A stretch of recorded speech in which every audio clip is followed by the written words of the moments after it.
안녕하세요. 잡시광입니다. 과거 전차 강국으로 전세계 방산업계에서 이름을 날렸던 독일이 한국에 덤비다 대망신을 당했습니다. 독일산 전차를 두고 K2를 선택한 폴란드에선 빠른 납기 소식이 이어지며 연일 긍정적인 이야기가 전해지고 있는데요. 그리고 얼마 전 폴란드 군사매체에서 K2PL의 진화 모습을 집중 보도하면서 또 한 번 독일을 좌절하게 만들었다고 합니다.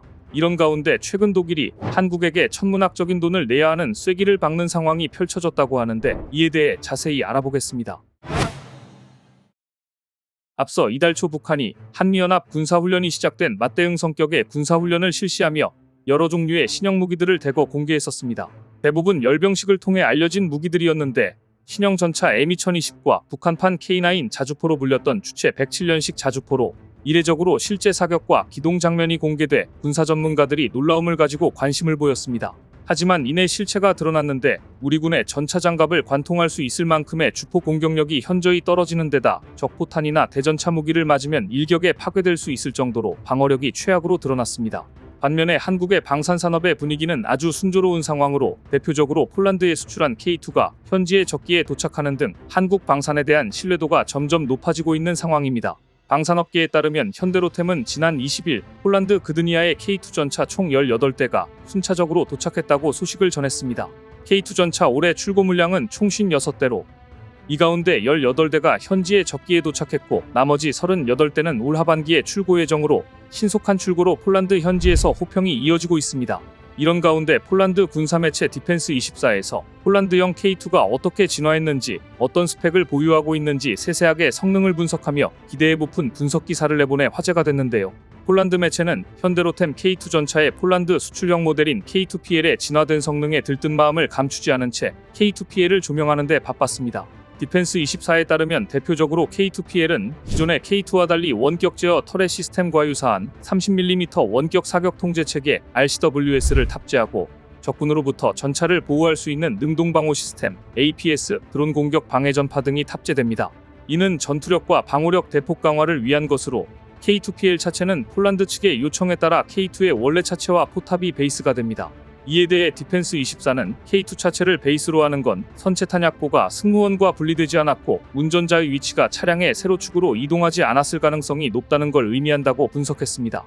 사실 이러한 스펙은 작년에 폴란드에서 열린 국제방위산업 전시회 MSPO 2022에서도 한 차례 공개된 적이 있었습니다. 특히나 이번에 디펜스24는 앞서 창원에 있는 현대로템의 K2 흑표전차 공장 방문을 조명하는 내용을 실으면서 그동안 공개되지 않았던 K2PL 스펙에 대해서 소개했는데요. 디펜스24는 폴란드형 K2PL과 K2 흑표는 유사해 보이지만 세세하게 보면 동일하지 않다며 두 나라의 군사력과 사용자의 요구에 맞는 맞춤형으로 제작되고 있다고 밝혔습니다. 그러면서 최근 폴란드 전차병들과 현대로템 관계자 등 K2PL 사용자들로부터 정보가 흘러들어오고 있는데 칭찬이 이어지고 있다며 특히나 전차의 기동력, 사용 편의성, 정확도, 높은 전투행동 준비도를 가능하게 하는 운용성이 극찬을 받고 있다고 전했습니다. 실제로 이러한 평가는 최초의 폴란드형 K2PL이 배치된 폴란드의 20기계 화여단에서도 동일하게 나왔던 거라 사실 놀라운 이야기는 아닙니다. 디펜스24는 K2PL이 한국의 K2와 비교해 변경될 세부 범위가 최종 확정되지는 않았다면서도 상당 부분 현대로템으로부터 정보가 흘러나온 상황으로 K2PL에 확실히 장착될 장비에 대해선 알려진 상태라고 전했습니다. 디펜스24에 따르면 K2PL의 전차 중량은 늘어날 전망으로 추가 보호 모듈과 무장으로 인해 60톤에서 최대 65톤까지 늘어날 것으로 보입니다. 무장으로는 M2 브라우닝 기관총의 한국 파생형인 12.7mm SNT 다이내믹스 K6 대구경 기관총이 장착됩니다. 하지만 아직 확정된 건 아닌데 또 다른 대안으로 폴란드 자클라디 메카닉진의 타르노프의 기관총 WKEMB를 장착될 수도 있는 것으로 알려졌는데 WKEMB 역시 12.7 99mm 탄약으로 구동됩니다. 디펜스24는 K2의 가장 큰 장점 중 하나는 모든 시리즈가 도하 작전을 수행할 수 있다는 것이라며 실제로 K2 모든 유닛에 깊은 잠수 키트가 장착되는데 약 2-30분의 준비 시간만 거치면 최대 4.1m 깊이의 저수지를 건널 수 있다고 강조했습니다. 디펜스24에 따르면 K2PL에는 방호력 강화를 위해 하드킬 능동 파괴 체계가 장착되며 이는 현대로템과 이스라엘 라파엘이 공동 개발한 것으로 알려졌습니다. 능동 파괴 체계는 적의 대전차 미사일과 로켓이 아군 전차에 도달하기 전에 무력화할 수 있는 시스템으로 전방에서 접근하는 위험체를 탐지한 뒤 10에서 15m 전방에서 파괴시킵니다. 적군 미사일 탐지 후 대응탄을 발사하는 데까지는 0.3초밖에 소요되지 않는 데다 명중 확률도 80%에 달해 킬러와 같은 무기체계입니다.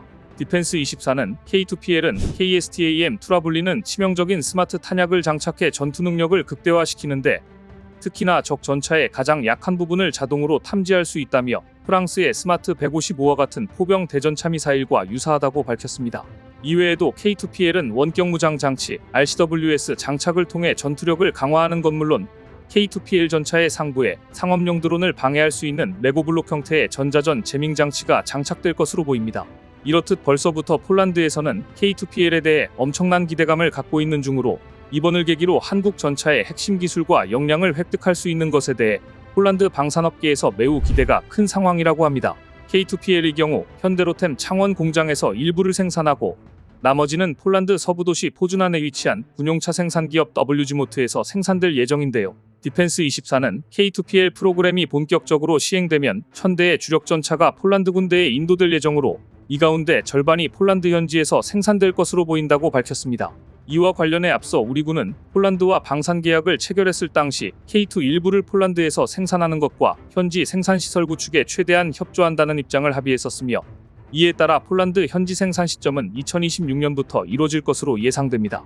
디펜스24에 따르면 현재 WG모트의 경우 K2PL 생산 개시를 위해 사전 준비를 진행하고 있는 상황으로 정확한 개시 일정은 추후에 협약을 체결한 뒤 확정될 것으로 보입니다.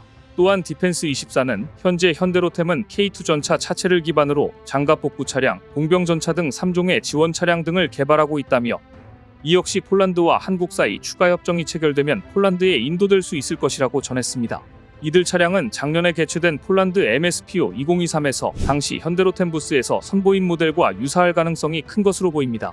이렇듯 폴란드 내 분위기가 들썩이고 있는 건 군사력 강화는 물론 K2PL 현지 생산으로 인해 엄청나게 막대한 경제적 효과를 거둘 거라는 기대가 있기 때문인데요. 디펜스24는 K2PL 현지 생산으로 인해 당장 장기적으로 280억 달러의 이익을 거둘 것이라며 다른 부가적인 경제적 효과들을 포함하면 200억 달러를 추가로 더 기대할 수 있다고 밝혔습니다. 실제로 딜로이트도 K2PL 현지 생산으로 인해 폴란드 내에서만 3만 4천 개 이상의 일자리가 창출될 것으로 추산했는데 이는 침체된 유럽 경제 상황을 고려하면 어마어마한 기대 효과입니다. 여기에 더해 향후 발생할 유지관리, 서비스, 수리 및 정밀 검사 등 K2PL 수명주기 전반에 걸쳐 발생하는 유지보수 수요도 쏠쏠한 먹거리가 될 것으로 보입니다. 이렇듯 K2에 흠뻑 빠진 폴란드의 모습에 전차 강국으로 불리던 독일이 자존심을 제대로 구겼는데요. 심지어 독일에서 대한민국의 최대 2조 원에 달하는 천문학적인 돈을 낼 수 있다는 엄청난 이야기가 전해져 왔습니다. 아직 공식적으로 밝혀지지는 않았지만 독일 현지 방산업계 내에서는 이미 인지하고 있는 상황으로 현재 분위기를 보면 거의 확정적이라는 소식입니다. 그것도 그럴 것이 이러한 분위기를 유럽연합과 나토에서 나서서 조성하고 있기 때문인데 독일이 버티려고 해도 버틸 수 없는 상황이라고 합니다.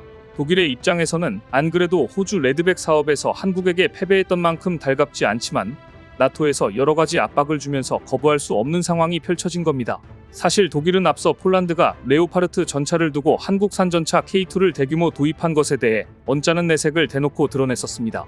이런 가운데 올해 독일은 우크라이나에게 하나로 10조 원 규모의 지원을 약속했었는데요. 이는 대부분 80mm 포탄을 구입하는 데 쓰일 예정으로 실제로 유럽이 우크라이나에게 약속했던 포탄 100만 발을 구입하기 위한 것입니다.